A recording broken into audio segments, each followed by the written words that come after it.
Ben kaç yer yakmadım diyorum da şimdi adam Bize beraber ektizarsız bakmış. Geçen gün gittim ben ya. Ya o adam iyi bakmış. Halal olsun. Tamam düzenle.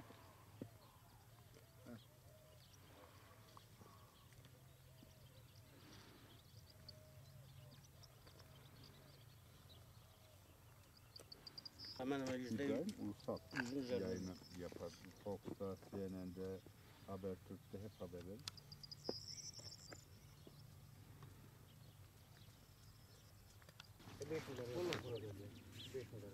Ben bu kuleyi yaptım, bilmiyorum bugün gittim. Ne verecek? Şey olursa ne diyecek? Şimdi ben gösterdim, ne kadar gösterdim diyelim. Şimdi ağaç başında ben 26 kilo fıstık aradım. Hiç ondan sonra bıraktım. Sen hiç para vermedik. 6 lira vermedik. Para vermedik. Geçen sene yaptım.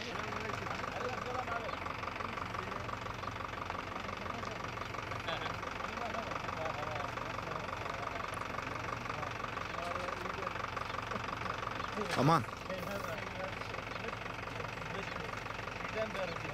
Dünkü yağış çok şiddetli oldu. Doğrudan dolayı mağdur olduk. Yaklaşık 25 dönüm üzerinde biber ekmiştim, şetil. Biber şetili. Şu an hepsi zarar gördü yani. Tamamen başları kırılmış durumda. Mağduruz yani şu an. Ya yeni mi ekmiştiniz? Evet. 4-5 gün önce ekmiştim.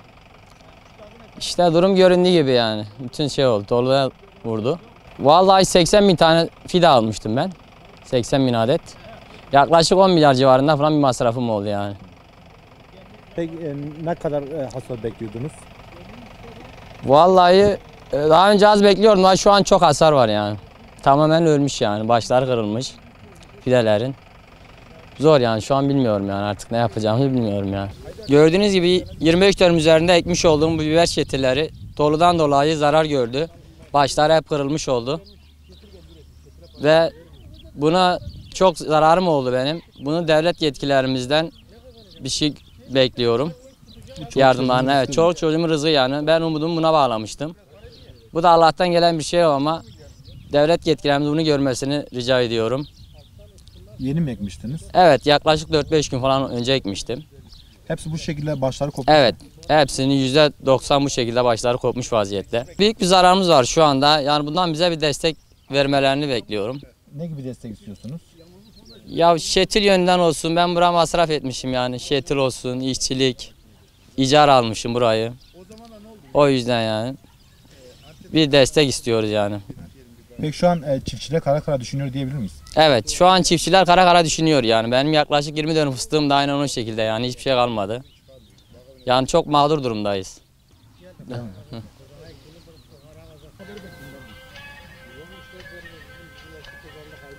Ben kaç yer yakmadım diyorum da şimdi adam Bize beraber ektizarsız bakmış. Geçen gün gittim ben ya. Ya o adam iyi bakmış. Halal olsun.